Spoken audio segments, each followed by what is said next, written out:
Olá pessoal, tá começando agora mais um episódio do Show Juridiquês, o podcast da Defensoria Pública do Estado de Mato Grosso. Aqui a gente te explica, tintim por tintim, como a Defensoria atua para garantir os direitos da população.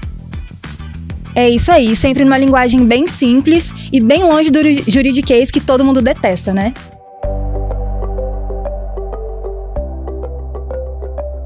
E no episódio de hoje, o tema é a atuação da Defensoria no Tribunal do Júri.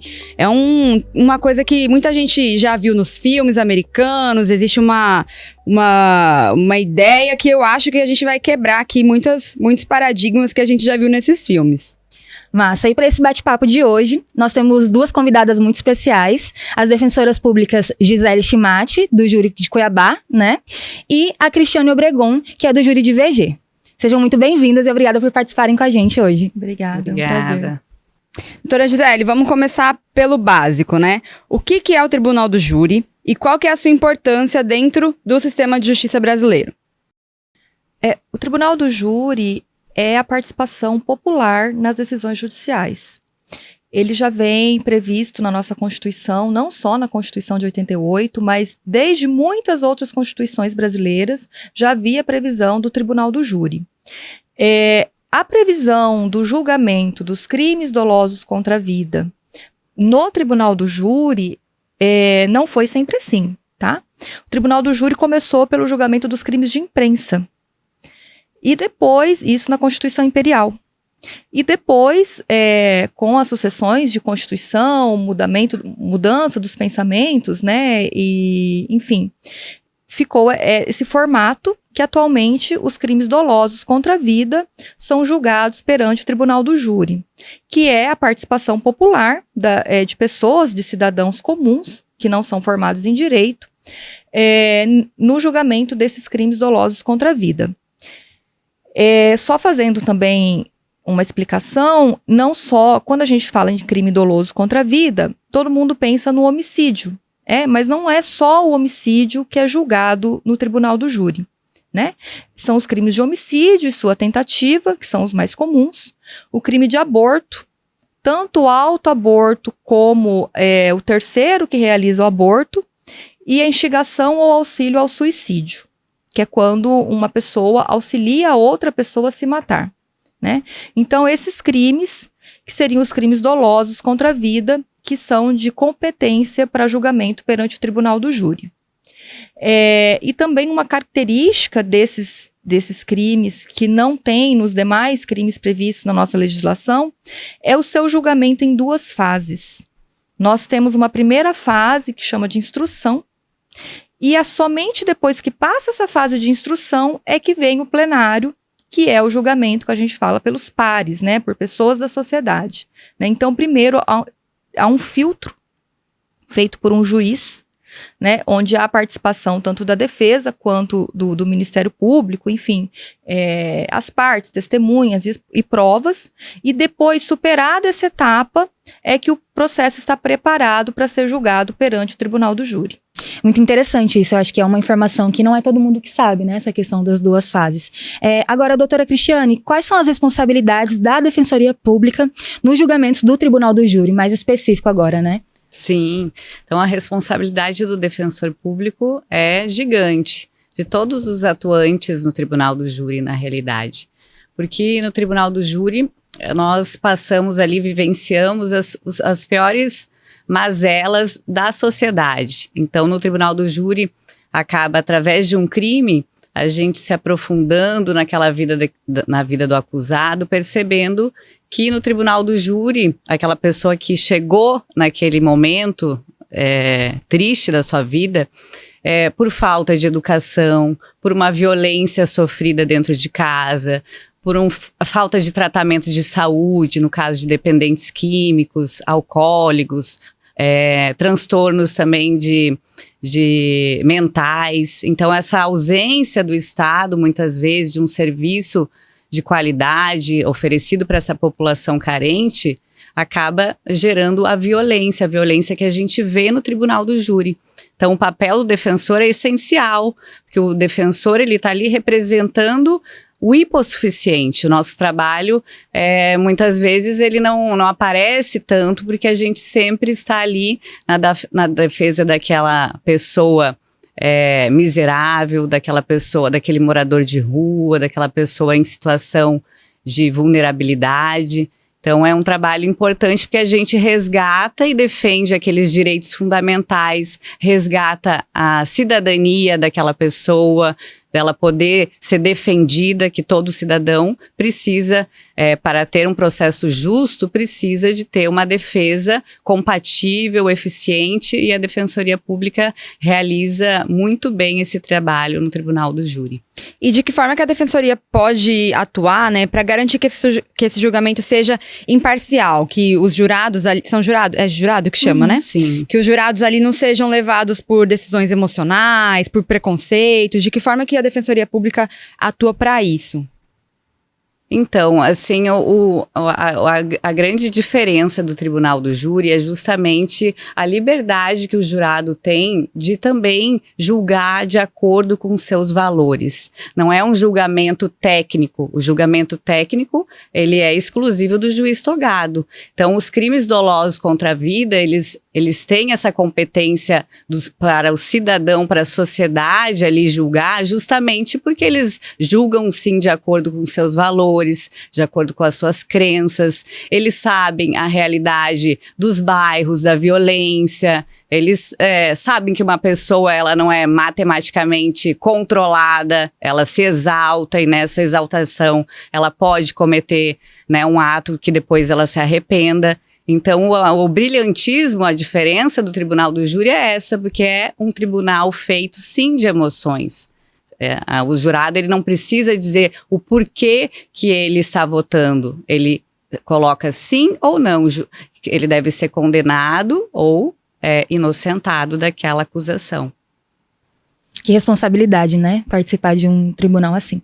Doutora Gisele, e quando um caso ele chega ao Tribunal do Júri, como que a Defensoria ela começa a sua preparação, né? Então, quais são os passos iniciais para garantir que a defesa dessa pessoa seja feita da melhor maneira possível? Então, como eu disse, o procedimento são 2 fases, né? Então, especificamente para mim, esse caso chega lá atrás. Às vezes, quando a pessoa vai presa, né? Na sua prisão ali, às vezes ela foi presa em flagrante delito, acabou de acontecer. Então, eu vou acompanhar essa prisão, eu vou onde ela estiver presa, nas penitenciárias, nas cadeias, vou conversar com ela, vou entender o porquê daquele fato, né? E tentar produzir provas que a beneficie ou que pelo menos fique mais próximo do que realmente aconteceu. Porque muitas vezes o que chega pra gente, eu costumo dizer isso, né, para os jurados, muitas vezes só chega um lado da história. Não chega o outro lado da história, que é esse outro lado que nós, defensores, vamos desde o começo tentar mostrar, comprovar, e é um trabalho muito difícil. Primeiro porque são pessoas muito simples, hipossuficientes, vulneráveis, que quase não têm família, que a gente não consegue um contato, que a gente não consegue buscar o mínimo de provas. E aí a gente depende de pedir essas diligências ou ao delegado ou ao próprio juiz para que isso seja procurado, seja produzido, né?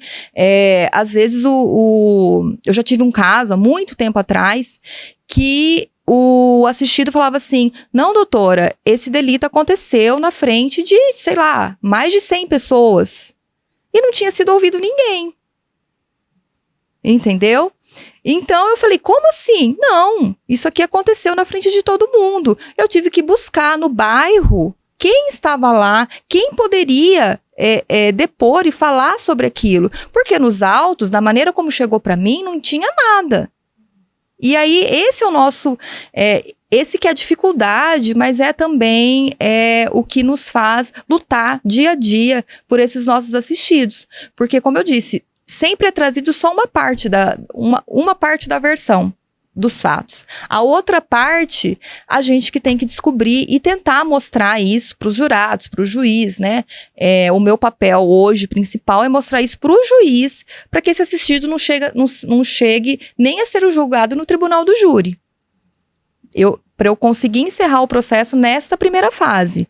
Ou, se eu não encerrar nesta primeira fase, que eu consiga demonstrar no processo, eu consiga angariar provas, fatos, documentos, que depois o meu colega no tribunal do júri vai conseguir demonstrar isso, toda a complexidade do caso aos jurados, e não somente uma versão.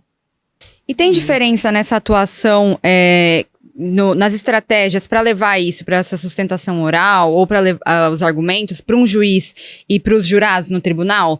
Isso tem que ser feito, esse trabalho, né, da defesa tem que ser feito com estratégias diferentes?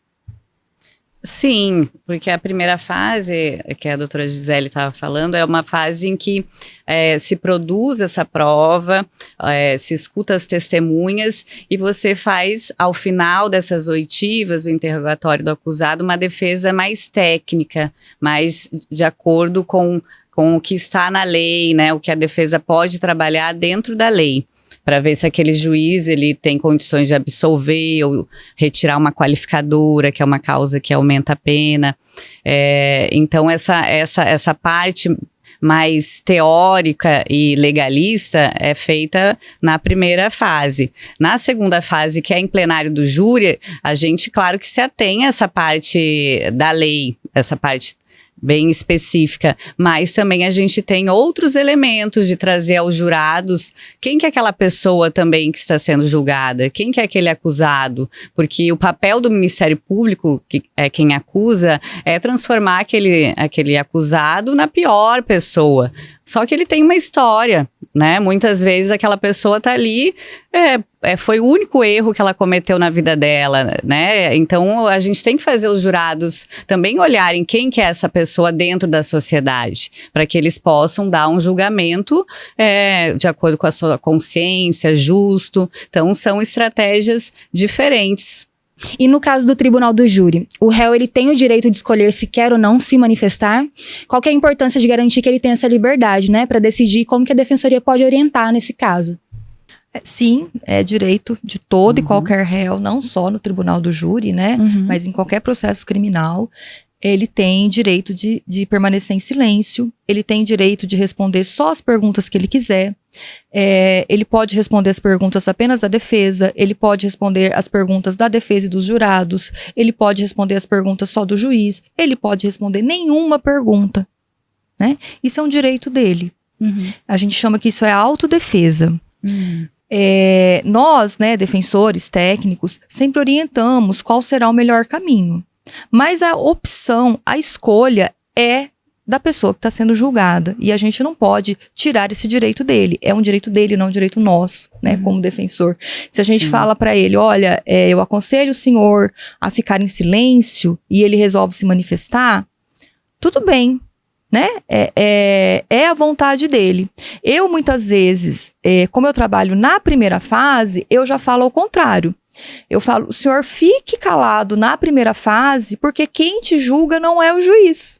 Quem te julga são os jurados. Fale a sua versão no tribunal do júri. E também porque na primeira fase, quem deve apresentar as provas de que ele cometeu o crime, o réu, é o Ministério Público. Ele não é obrigado, né, a apresentar provas a seu favor, que ele é inocente. É o contrário, a inversão da prova é o Ministério Público que tem que demonstrar que ele é culpado. Então, o réu não vai trazer nenhum prejuízo a ele se ele não falar, né? Eu nunca estive em um tribunal do júri, mas eu imagino que seja um ambiente tenso, assim, né? Porque são sempre crimes, como a senhora disse, dolosos contra a vida. Deve ter uma pressão muito grande. Quais estratégias que vocês usam no tribunal, a senhora, né, principalmente que está atuando hoje no tribunal do júri nessa segunda fase, para garantir que a defesa seja feita, né, que o direito à defesa daquele réu seja garantido, mesmo nesse ambiente tão carregado aí de emoções e dessa pressão toda? As estratégias, assim, no tribunal do júri, elas começam desde a preparação do defensor mesmo, que nós precisamos ali começar a estudar o processo, ver quem que é aquele assistido, conhecer ele mais a fundo. Então, a conversa no presídio é muito importante. Então, de acordo com o que a gente consegue extrair dessa pessoa, a gente vai já conduzindo no tribunal do júri. Por exemplo, aquelas pessoas que às vezes nem uma roupa adequada para ser julgado ele tem. Então, a gente pede para a família, né, levar a roupa para o julgamento, para que não fique estigmatizado aquela pessoa como um condenado, aquela pessoa que já está presa, ela já vem com aquele padrão, e as pessoas, os jurados que são leigos, eles já ficam naquela posição de retaguarda, né, pensando, se ele está preso, então ele deve ser mesmo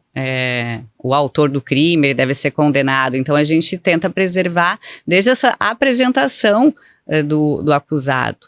E no mais é o respeito, exigir por parte da acusação o respeito ao direito dele ao silêncio, né, ao direito dele de estar presente no julgamento, porque muitos assistidos às vezes estão presos em outra comarca, então a defensoria precisa requisitar, exigir a presença dele aqui para que ele seja ouvido.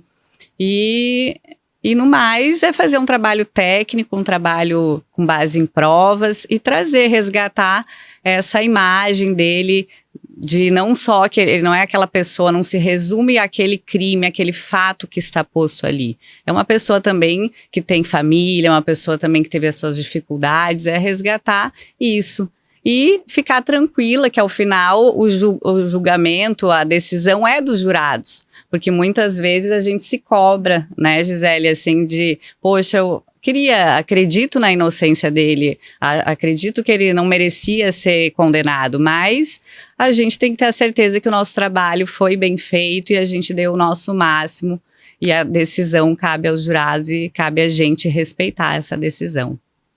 Bom, agora a gente vai para um quadro que se chama Explica aí, doutora. A gente vai fazer umas perguntas mais diretas para tirar algumas dúvidas que quem é leigo tem, né?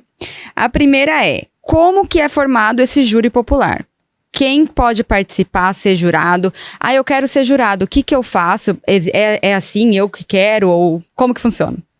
Existe diversas formas, né? Existe um programa do Tribunal de Justiça que chama Jurado Voluntário, que a pessoa pode se inscrever para ser jurado. E os requisitos para ser jurado é a pessoa não pode ter antecedentes criminais, né? Ela não pode responder a nenhum processo criminal. E ter boa conduta na sociedade, boa índole, né? Pessoa ilibada, isso, a palavra é essa. De libado... Reputação ilibada, exatamente. Ou também... o próprio judiciário solicita listas de servidores públicos, listas de pessoas de comércio, mas o ideal é que esses jurados sejam de mais diversas classes, profissões possíveis, para retratar de verdade a nossa sociedade. Né? Nós não podemos ter um corpo de jurados feito por pessoas de alto padrão se elas vão julgar miseráveis, né? Então, esses jurados, é muito importante a escolha desses jurados, porque tem que refletir a nossa sociedade. Tem que ter um professor, tem que ter um comerciante, tem que ter um agricultor, tem que ter... as diversas profissões da nossa sociedade, os diversos, né, tem que estar retratado no tribunal do júri. Tem que ter mulheres, tem que ter homens, né, todas as cores possíveis, né, porque a gente tem que retratar a sociedade naquele julgamento. E a nossa sociedade é múltipla, né, e plural. E o tribunal os jurados, ao meu ver, né, e eu acho que o tribunal do júri mais justo é aquele corpo de jurados que reflete a nossa sociedade. Se a senhora, enquanto defensora ou algum defensor, achar que esse corpo de jurados não está justo, que ele não está, como a senhora disse, diverso, tem como a defensoria se manifestar e falar, olha, não acho que foi justo por isso, isso e isso, essas pessoas que participaram, existe essa possibilidade dentro do sistema? Tem a formação anual, né, da lista, que você pode impugnar, ou às vezes você até conversando, né, geralmente os magistrados tentam pôr múltiplas pessoas ali, né, mas eu já me deparei em situações que, ao meu ver, o nosso assistido não poderia ter sido julgado por aquele corpo de jurados, né? Por exemplo, eu já participei de um julgamento de um indígena julgado por pessoas, né, brancas da sociedade. Para mim, aquele julgamento só seria justo se ele fosse julgado por seus pares. Quem são seus pares? São outros indígenas, são outros povos originários, né? Mas, infelizmente, a nossa legislação ainda não está tão atenta a isso, né? Não tem tantos mecanismos para a gente conseguir trazer isto, né? Mas, assim, eu sempre defendi que você tem que ser julgado pelo quem que é o seu par, né?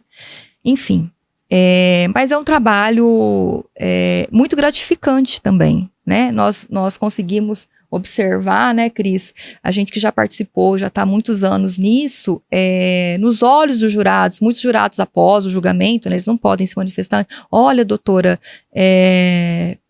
entendi, gostei da explicação, a senhora me levou para eu refletir sobre um aspecto que eu nunca tinha observado, porque o Tribunal do Júri é esse espaço da gente mostrar realmente não só o crime, né, mas o porquê do crime, as suas consequências, né? O crime não é um fato isolado. O crime é um acontecimento social, né? O crime faz parte da nossa sociedade. Então, se a nossa sociedade pratica crimes, alguma coisa não está muito certa, né? Nós temos problemas estruturais ali que precisam ser revelados e tentar combatê-los. Não apenas penalizar aqueles que são vítimas do sistema, né? Que a gente costuma dizer que ficam à margem da sociedade e são esses sempre os mais buscados pelo direito penal, pela criminalização, pelo preconceito, pela estigmatização. Até essa questão dos jurados, eu acho que até é importante a gente deixar um recado, porque eu tenho percebido assim, um desinteresse muito grande por parte da sociedade, dessas pessoas que são sorteadas em participar do Tribunal do Júri. Claro que são dias desgastantes, o julgamento ele não tem horário para acabar, já teve julgamentos que eu participei, né, que começa 8 da manhã, terminou 5 da manhã, julgamentos que perduram por mais de um dia, e o jurado ele fica totalmente isolado, ele não pode usar telefone, né, ele fica ali todo esse tempo isolado, o tempo do julgamento. Só que, né, a sociedade, as pessoas precisam entender que nós, da sociedade, a gente não tem só direitos, a gente também tem deveres, e é um dever. Infelizmente, assim, não é remunerado o trabalho do jurado, poderia até ser uma alteração, né, que a gente poderia propor aí para os nossos legisladores de mudar isso, porque a pessoa está ali realmente se doando o seu tempo, só que não é um trabalho gratuito. E a pessoa tem que ter essa consciência que você está ali julgando um comum, um irmão. Então, quem aceita esse desafio, quem é sorteado, precisa estar ali bem disposto e realmente ter interesse no processo, porque você está colocando a sua digital na vida daquela pessoa, né? Você está decidindo o futuro de alguém. São dois bens jurídicos ali muito importantes, a liberdade e a vida. Então, é uma responsabilidade tremenda e que as pessoas devem, sim, assim, se interessar mais e viver isso. A gente sempre tira algo de bom dessas experiências. Tem Então, liberação do trabalho para participar? Sim, tem liberação do trabalho. Falando então agora do que acontece se a defesa acredita que há falhas na acusação. Como que a defensoria pode trabalhar para reverter essas falhas? Se vocês acham que tem uma prova ali que é fraudulenta ou que algo do tipo? Então, eu costumo dizer que o devido processo legal só vai estar realmente garantido o dia que existir uma polícia de defesa, né? Nós não temos isso, né? A defensoria, algumas defensorias, pouquíssimas, têm um núcleo de atuação, de investigação defensiva, né, que a gente fala. Mas aqui no Mato Grosso nós não temos, né? A Defensoria do Mato Grosso não tem. Então, uma falha na acusação é muito difícil a gente conseguir contestar. Nós contestamos, nós tentamos reunir testemunhas, pedir outras perícias, mas muitas vezes essa prova foi tanto tempo já produzida e sem ninguém da defesa para questionar, que aí ela se perde e não tem como ser refeita, né? E aí nós ficamos com esse problema na mão. E só que assim, né, no nosso direito, não só no tribunal do júri, a dúvida deve favorecer ao réu. Então, se não há uma prova contundente, né, se não tem uma coisa absolutamente correta da culpabilidade daquele acusado, os jurados devem absolvê-lo.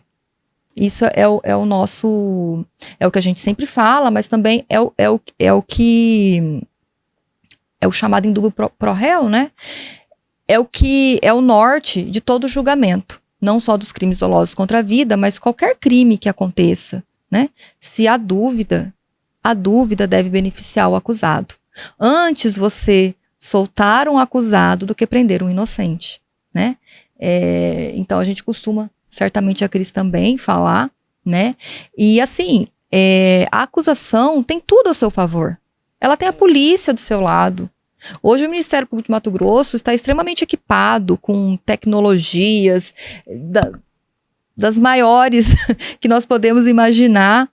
E mesmo assim a gente vê processos extremamente falhos, né? Em que não se procura buscar o culpado. Eles buscam achar um culpado, qualquer um. Alguém tem que responder por aquilo. E muitas vezes não é o real, né, o verdadeiro culpado, né? E aí a defensoria está ali para mostrar essas falhas, apontar essas falhas e falar, olha, poderia ter sido feita uma prova melhor aqui, e não foi feita, por desinteresse da própria acusação. Então, o nosso assistido não pode ser prejudicado por isso. O que seria essa polícia de defesa que a senhora falou que seria ideal? A gente ter, por exemplo, peritos fazendo o trabalho junto com a defesa. Enfim, até, por exemplo, nós não temos agente de diligências, né? Para ir no local, saber quem são os vizinhos ali que podem ter visto a cena do crime, visto algo interessante para o processo.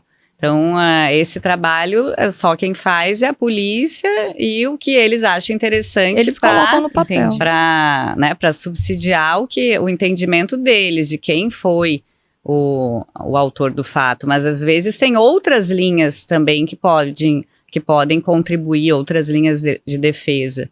E para nós, a Defensoria Pública, como o nosso assistido é aquele cidadão, né, humilde, que muitas vezes não tem ninguém da família, crime de homicídio, ninguém quer se envolver, tem medo, né, até de se expor, então fica difícil muitas vezes a gente, sem um aparato, a gente ir atrás dessas provas, dessas diligências que podem contribuir para uma melhor elucidação, né, do fato e da defesa desse réu. Entendi.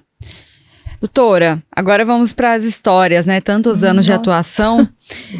Doutora, para as duas, se tem algum caso específico que vocês se lembrem, que vocês participaram e que a atuação da Defensoria foi crucial para garantir aquele julgamento justo, né? E que marcou a atuação de vocês. Olha, eu tenho uma história do início da minha carreira. Já fiz muitos júris, mas essa história é extremamente marcante. Um jovem, um rapaz de 20 e poucos anos, preso, já estava preso há quase um ano, quando a defensoria foi instalada na comarca. E eu cheguei. Eu cheguei para instalar a defensoria, não existia defensoria naquela comarca, e tinha esse jovem preso. E aí, eu olhei o processo descrevia que ele tinha pego uma faca e cravado no coração da vítima. Mais nada. Tinha, acho que 2 testemunhas, que eram amigos da vítima, que falavam, não, ele foi lá e cravou a faca no coração do meu amigo.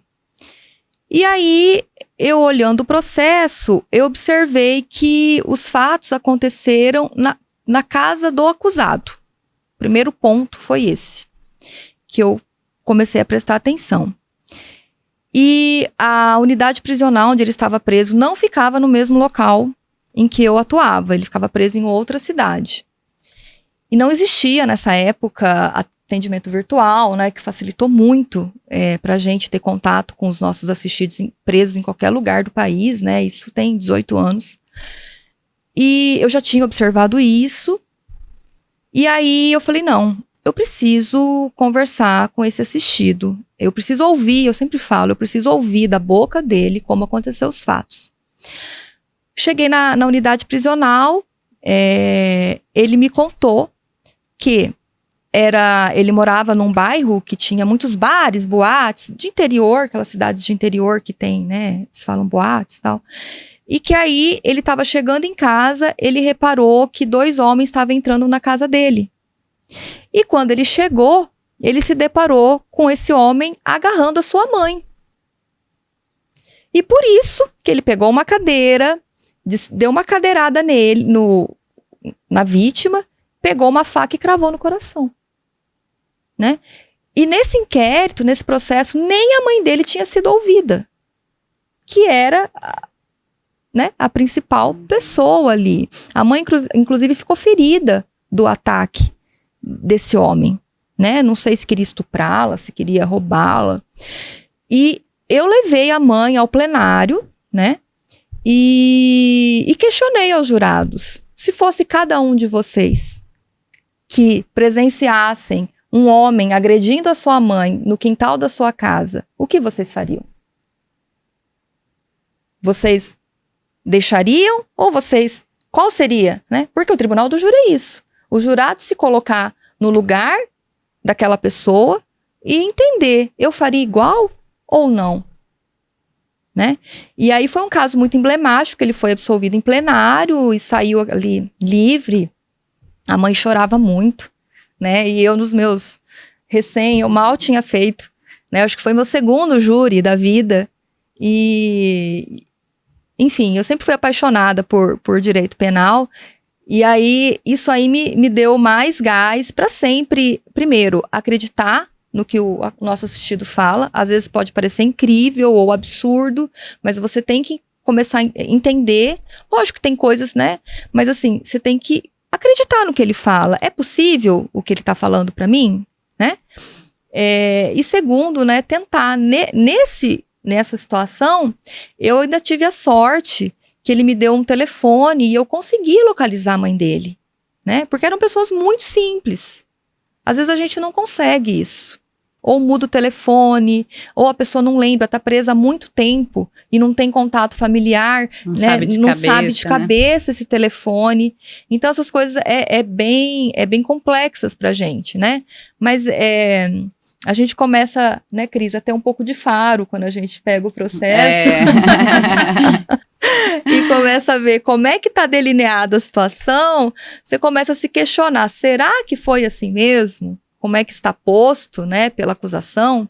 Enfim, isso foi um caso que me emocionou muito. Tem um outro caso, esse caso é incrível, vou ser bem sucinta. O caso não aconteceu na cidade onde eu atuava, aconteceu numa cidade vizinha. E foi uma situação de desaforamento, Cris. Não sei se você já pegou. Sim, já peguei. O que é desaforamento?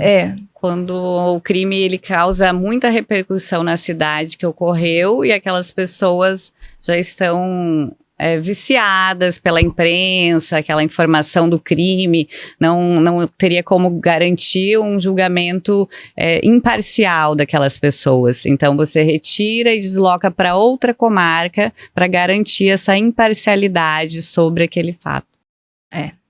Era um caso antigo, dos Rincões do Mato Grosso, né, das épocas dos capitães do Mato Grosso, dos xerifes do Mato Grosso, e um rapaz novo foi morto com um único tiro, num dia de eleição, dia de lei seca, eu não me esqueço disso, dia de lei seca, ele foi morto com um único tiro na cabeça, na porta de um bar, que era um bar e a casa do próprio senhor, né? Aí lendo os autos, a vítima, chegou nesse bar exigindo bebida alcoólica, né? E aí o dono do bar falou que não poderia vender, porque era um dia que não se podia vender bebida alcoólica. A vítima era filho de um dos valentões da região. Ela simplesmente pegou um revólver e matou ali a sangue frio o funcionário do nosso assistido. E aí, ele, como se não tivesse acontecido nada, ele caminha até a caminhonete dele, estacionada na porta dessa casa e bar, e ameaça todos. O nosso assistido tinha 2 filhos pequenos e a mulher na casa. O nosso assistido tinha uma única garrucha, que é quase uma arma artesanal. Ele pega essa garrucha e dá um único tiro, que pega aqui na região do pescoço, e a vítima cai e morre na hora. Tá. Um desdobramento desses fatos é que o nosso assistido, houve uma tentativa de homicídio dentro da unidade prisional em que o nosso assistido estava, né? Não posso julgar ninguém, mas assim, há boatos de que o pai da vítima mandou matá-lo.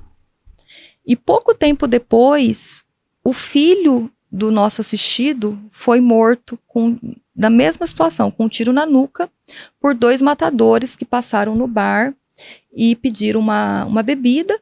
O menino serviu, devia ter uns 16, 17 anos. O pai estava no quarto fazendo outra coisa. Eles foram lá e mataram essa criança a sangue frio. Esses crimes geraram uma repercussão gigantesca na região. Para vocês terem uma ideia, nenhum advogado tinha coragem de trabalhar nesse processo. Aí esse processo foi desaforado para onde eu trabalhava. Eu peguei esse processo só para realizar o julgamento desse senhor. E aí ele olhou bem para minha cara e falou assim: doutora, você tem certeza que você vai fazer meu julgamento? Você não tem medo? Falei, não, eu não tenho medo. Eu tô aqui para fazer o meu papel, o meu trabalho, né? E comecei a estudar. A dor daquele homem era tão grande porque ele se culpava pela morte do filho, né? A mulher culpava ele pela morte do filho. E ele fez tudo aquilo para defender a família dele, né? Ele tinha sido pronunciado por um homicídio duplamente qualificado. Quando mataram o filho dele, atiraram na casa dele também. Ele ficou até com um problema com movimento no braço.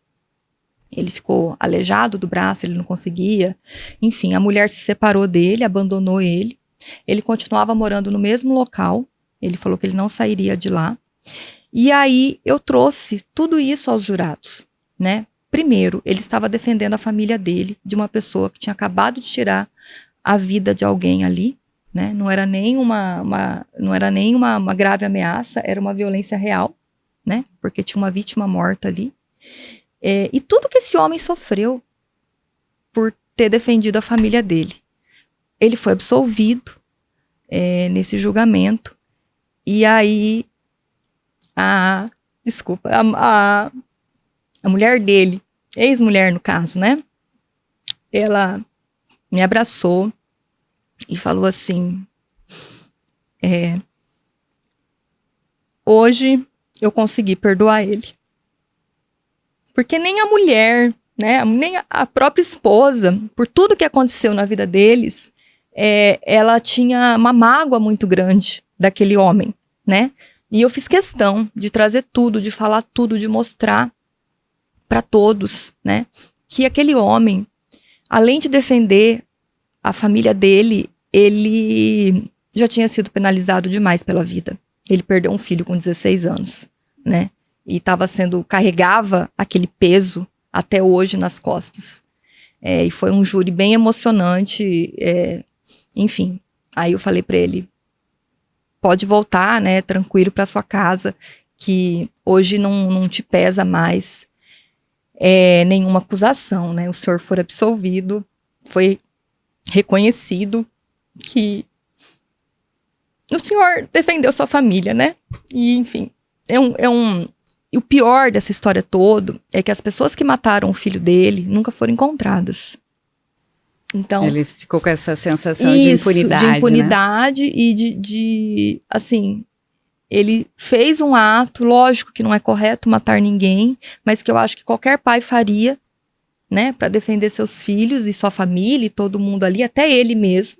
A pessoa estava armada e ele pagou muito caro por isso, né? Ele pagou com a vida do próprio filho. E você, doutora Cris, alguma história que te veio à mente? Então, são muitas histórias, né? São mais de 10 anos já no Tribunal do Júri. Mas uma das histórias também no começo da carreira e que me fez perceber o quanto brilhante é o júri. Eu acho que todo operador de direito, toda aquela pessoa que cursa direito ou se formou advogado, tem que passar pelo Tribunal do Júri. É a mesma coisa que um médico que faz medicina não entrar num centro cirúrgico. Ali é que o coração pulsa, a gente sente. Então, um desses primeiros casos que eu tive a oportunidade de realizar a defesa foi um caso bem diferente. É um assistido nosso, acusado de uma tentativa de homicídio. Ele desferiu uma facada no irmão dele. E o enredo da história, a motivação, ouvindo as testemunhas, a mãe, o irmão, falaram que ele desempenhava a função de pai de santo, então ele tinha uma religião, uma crença, e naquele dia eles acreditavam, todos os envolvidos, que ele estava possuído por um espírito ruim, porque quando ele desferiu a facada no irmão, ele tirou a faca e lambeu a faca, falando que ele era Lúcifer, que ele estava de volta e ele estava completamente fora de si. Então, o promotor de justiça, a ação, quando ocorre um crime de homicídio, o promotor ele não tem escolha, ele tem que processar a pessoa, porque a ação ela é incondicionada, é uma obrigação. Então, por mais que o irmão tivesse perdoado, o outro irmão, né, o réu, não caberia ao Ministério Público retirar aquela ação, arquivar. Tinha que dar prosseguimento. Então, foi ao Tribunal do Júri, o Ministério Público pediu a condenação do nosso assistido e coube a defesa, a mim, demonstrar aos jurados que eles ali como jurados e por terem essa liberdade de não se ater somente ao direito, eles poderiam ali também se colocar, aceitar aqueles argumentos da família, que a família acreditava sim que ele estava possuído, respeitar essa crença, ele desempenhava ali um papel de pai de santo, a família fala que ele retirava muitas energias ruins de outras pessoas e que ele foi um ato isolado na vida dele. E que ele não era uma pessoa violenta, que não teria uma função, aquela pena para ele. Então, os jurados compreenderam e entenderam pela absolvição desse assistido. Então, o júri ele é feito disso. As pessoas têm que entrar, muitas vezes, na crença do outro e respeitar, apesar de não ser o que muitas pessoas, um ateu, para ele, isso não existe. Mas para outras pessoas, isso pode existir. Então, para se buscar um julgamento justo, é preciso entender, se nós temos um conflito, o conflito está resolvido entre as partes, então para que essa pena? A pena não teria necessidade nenhuma nesse caso.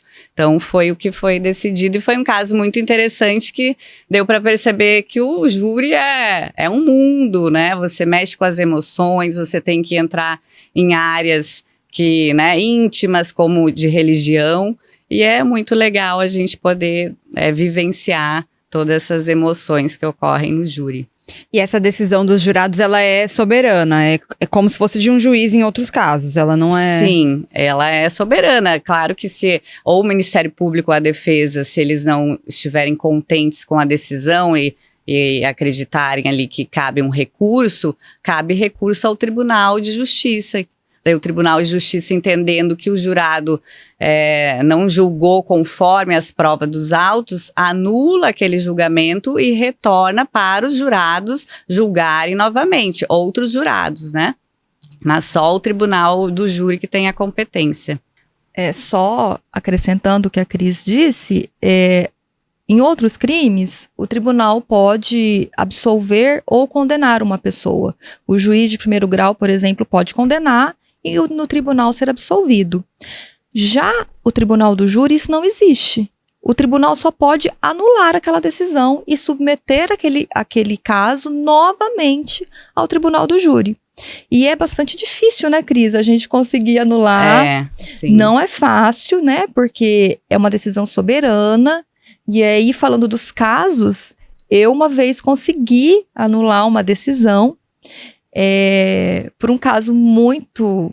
Foi nem por uma questão de direito, tá? Foi uma questão técnica.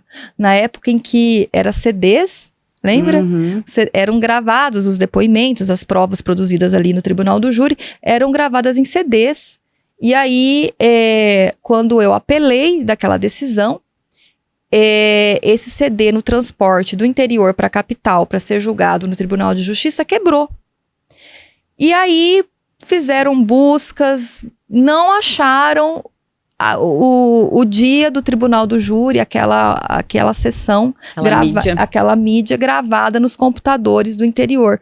Fizeram alguma coisa, devem ter resetado os computadores, enfim, não acharam. O tribunal falou assim, se eu não tenho como saber se esse processo foi julgado conforme as provas ou não, anulou a decisão.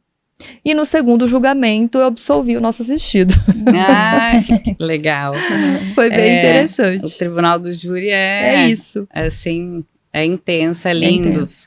Uma dos momentos também que mais me marcou foi um julgamento que eu nem obtive uma decisão favorável ao assistido. Mas ele era aquele assistido que tinha, assim, só de antecedentes criminais, umas 7 páginas de antecedentes. Então, era um prato cheio para a acusação, além do fato grave que estava posto ali aos jurados, ele já tinha esse histórico. Ao final, ele foi condenado, acho que 17 anos de prisão, mas, assim, de forma inesperada, ele veio e me deu um abraço. Ele falou, obrigada, doutora. A senhora me transformou hoje, me lembrou que eu sou um ser humano. Então, as poucas coisas que eu falei, que foi justamente que ele também tinha uma família, a família estava lá presente. Ele lembrou que ele não é um monstro, né? Que ele também tem possibilidade de se arrepender, de cumprir sua pena e um dia voltar a integrar a sociedade. Então, é muito lindo o trabalho da defensoria, porque a gente consegue ter esse olhar para essas pessoas que muitas vezes a sociedade não quer nem olhar, né? São tantas histórias fortes, né, que dariam vários episódios aí pra frente. A gente agradece, inclusive, por vocês compartilharem com a gente, acho que é muito importante. Bom, e uma parte do trabalho da defensoria no Tribunal do Júri é uma das formas de garantir que o Estado de Direito seja respeitado, né? Então, como que vocês podem explicar para o público a importância da atuação da defensoria, especialmente em um tribunal onde as decisões podem ter consequências tão graves para o acusado? Então, acho que trata dessa importância. Então, em qualquer processo, ninguém pode ser condenado sem ser ouvida a defesa, né? A pessoa pode ser confessa, ela pode falar, não, eu fiz, eu matei, mas a defesa é primordial. Então, nós, a Defensoria Pública também, evitamos a impunidade, né? Porque se a gente não estiver ali fazendo o nosso papel, apresentando uma defesa técnica, né? Porque por mais que ele confesse, ele tem atenuante da confissão, né? Ele pode confessar, mas ele ter uma justificativa para aquilo e às vezes ter uma causa de diminuição de pena. Então, essa defesa tem que ser ouvida, né? Pelo menos ouvida. Se ela vai ser acatada, isso é uma decisão pessoal dos jurados. Mas a gente tem que estar ali para botar luz naquilo, né, naquilo que o assistido fala e exercer a defesa dele da melhor maneira possível, de maneira técnica, né, de maneira respeitando tanto o nosso assistido como também aquela pessoa que perdeu a vida ou que quase perdeu a vida, né? Então eu costumo dizer que a defensoria, ela faz com que não exista impunidade, porque se a gente não estiver ali, a pessoa não pode ser condenada. Não existe nenhuma condenação, não só no tribunal do júri, mas em qualquer outro crime, em que a pessoa é condenada sem defesa, né? Isso tá na nossa Constituição, graças a Deus, uma Constituição cidadã, que pôs como pedra fundamental o contraditório e a ampla defesa. Então, nós estamos ali todos os dias, no tribunal do júri, nas audiências criminais, possibilitando que a justiça verdadeiramente seja feita. A gente já tá assim. Quer acrescentar alguma coisa, Não. doutora? A gente já tá se encaminhando pro final do episódio, mas eu fiquei com duas dúvidas aqui que eu até anotei aqui do lado. Sobre aquele começo do trabalho da senhora, né? De tentar argumentar que não vá para o tribunal do júri. Quais são esses argumentos? O que faz um processo ir para o tribunal do júri e o que faz ele não ir? E aí ele ser julgado ali pelo juiz. Por exemplo, nós temos situações em que a pessoa leva uma facada no braço. O Ministério Público vai lá e denuncia por tentativa de homicídio qualificado. Falo, não, a pessoa não queria matar, ela queria lesionar. Peço a desclassificação para uma lesão corporal. E aí, esse processo, né, a gente fala que sai da competência daquele juiz e vai para outro juiz que vai ver essa lesão é grave, é leve e vai medir a pena ali. Ele não vai para o tribunal do júri. Temos também situações em que pode ser reconhecida a legítima defesa já ali. E o próprio juiz togado fala, não, esta pessoa agiu em legítima defesa dela ou de terceiro, então esse processo não vai ao tribunal do júri, eu já vou absolvê-la sumariamente aqui. Pode também acontecer de um processo, vocês estavam falando de falhas na acusação, né? Totalmente sem prova. E o juiz vai falar, não, eu impronuncio o réu. O que é impronunciar o réu? Não é falar que ele foi absolvido, mas também é falar, e não falar que ele é culpado, é falar, olha, com isso que tem no processo, não é possível ter uma certeza mínima de que foi essa pessoa que cometeu esse crime. E aí, eventualmente, se surgir novas provas, esse processo pode ser reaberto. Mas com aquilo que foi produzido até então, não tem condições, né? Não seria justo essa pessoa ainda passar pelo processo de um tribunal do júri. Né? Porque se é complexo para nós, operadores do direito, para um cidadão comum que vai ser julgado, é um risco, né? Então, tem essa situação. Ou também quando o acusado consegue, ele está sendo acusado, né, do crime de homicídio naquele dia, mas ele pode comprovar através de um documento que ele estava morando em outra cidade, naquele dia ele bateu ponto no trabalho dele, então ele vem com essa prova irrefutável ali, o juiz vai avaliar e vai dizer, não, aqui tem uma prova de que ele não é o autor, então eu absolvo, né? Aí nem chega aí pro Isso, e tem as situações de doenças mentais, né? Nós temos muitas pessoas vulneráveis com situação de sofrimento mental que praticam delitos, né? E delitos graves. E aí, eu ali nessa primeira fase, já peço uma perícia, já demonstro ao juiz, olha, essa pessoa não era absolutamente capaz de entender o ato criminoso que ela estava praticando. O juiz dá uma decisão de medida de segurança, o que é isso? Ele não vai submetê-la ao julgamento do júri, vai submetê-la a um tratamento, que pode ser um tratamento de internação ou em meio aberto, né? E aí, cabe ao juiz decidir. E uma última pergunta para fazer um link lá com o início. Quais são as principais diferenças do tribunal do júri que acontece realmente e o que a gente vê nos filmes americanos? Vai lá, Cris. As principais diferenças... Deixa eu pensar aqui. Já te veio alguma coisa aí? Eu acho que a principal coisa, né, que a gente vê em filmes é que os júris deliberam, né? Ele é culpado, ele é inocente, foi isso que aconteceu. Não. O nosso não é assim. Eles discutem entre eles, né? Uma decisão. Isso. No nosso tribunal do júri, é uma decisão pessoal e íntima. Não existe uma salinha de reunião em que os jurados vão discutir se ele é mais inocente, menos inocente. Inclusive, isso é vedado. Essa comunicação sobre os autos, eles não podem conversar sobre o fato nos intervalos. Quando os jurados são chamados à sala secreta, né? E aí entra apenas os jurados, o juiz, promotor e o defensor ou advogado, né? E aí, para você determinar se uma pessoa é culpada ou inocente, é feita uma série de perguntas. A primeira pergunta é: naquele dia aconteceu o crime? E você, jurado, só vai responder sim ou não. Você recebe 2 papeizinhos na sua mão, um de sim, um de não. Aí o juiz pergunta: naquele dia, tal fato aconteceu? Aí passa o meirinho, né, alguém, o funcionário do fórum, pegando as respostas. Sim ou não. Se os jurados entenderem que sim, ok, o processo já continua. Agora vamos lá. Foi fulano que fez o crime? De novo, não tem a possibilidade, talvez, sim ou não.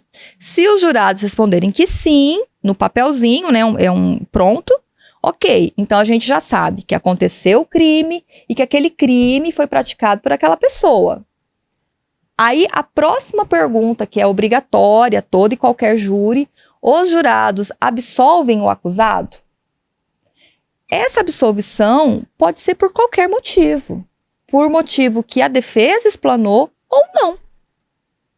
Porque não tem uma justificativa, né? É a íntima convicção. Aí os jurados, mais uma vez, pega 2 papeizinhos, sim e não. Aí sempre é por maioria, né? São 7 jurados. A hora que chegar algum veredito com 4 votos, né, para o julgamento. E assim vai, né?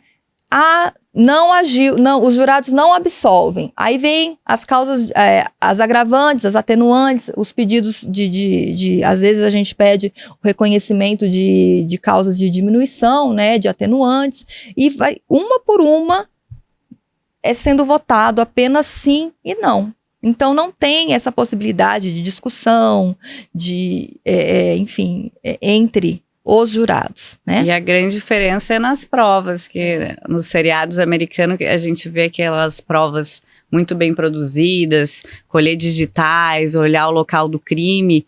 Aqui a nossa prova num processo penal, basicamente é oitiva de testemunhas, uma prova frágil, uma testemunha que muitas vezes está ali impactada, está num local escuro, então você, né, ter que condenar ou absolver alguém diante de provas tão frágeis, acho que isso é algo que precisava a gente investir mais e olhar mais para esse sistema americano de produção de provas bem fortes, para a gente, uma segurança tanto para a defesa quanto para a acusação, né? Todo mundo ganha com um processo, com uma prova bem produzida, uma prova dá uma segurança para o julgamento. Com certeza. Né? A gente vê muitas falhas, né? Uma vez eu tive uma situação que existia um pedaço de madeira com sangue, né? Que a gente não sabia sangue de quem que era. Se era sangue humano, se era sangue do réu ou da vítima, porque o réu também alegava que tinha levado uma pancada na cabeça. Só que como eu vou provar? Né? Não foi feita uma perícia. Infelizmente... Um exame de DNA, nada. Porque aquilo ali, ele podia estar falando a verdade, ele podia estar falando a mentira, aquilo poderia ter sido uma pancada que a vítima deu no réu e aí ela revidou e acabou tirando a vida, aquilo podia ser mentira daquele réu e ser o sangue da vítima, ou também poderia ter sido outra coisa. E a gente não tinha essa prova, né? Então... É bem complicado. Bom, acho que é isso. Acho que a gente já vai se encaminhando para o final do nosso episódio, né? Com essa explicação aí super interessante sobre o Tribunal do Júri e a atuação da Defensoria, né? A gente vai encerrar esse episódio, mais esse episódio, né? Do nosso show Juridiquês. Hoje a gente aprendeu aqui como a Defensoria trabalha para garantir que todos, sem exceção, tenham direito a uma defesa justa. Muito obrigada pela presença, gente, mais uma vez. Se vocês quiserem falar mais alguma coisa, se despedir da nossa audiência. Obrigada a todos. A Defensoria está à disposição, mas espero que a gente não encontre ninguém lá, ninguém nos procure por esse motivo, né, Gisele? Não, com certeza. A Defensoria está de braços abertos, estamos ali todos os dias atendendo a todos que chegam até nós, né? Mas esperamos não precisar trabalhar muito. A gente precisa reduzir essa violência para que a gente viva em paz. Viva em paz, isso aí. É isso, então a gente pede também para quem gostou do conteúdo compartilhar, né, esse material, porque eu acho que compartilhar essa informação é essencial para manter o papel da Defensoria vivo, né? Não nesse sentido como vocês falaram, mas compartilhe para chegar a mais pessoas mesmo. É isso aí. Se você conhece alguém que se interessa por esse assunto, mande esse episódio para ele. Muito obrigada mais uma vez, gente. E a gente se vê no próximo episódio do Show Juridiquês, onde a gente te explica tintim por tintim a atuação da Defensoria na defesa dos direitos da população.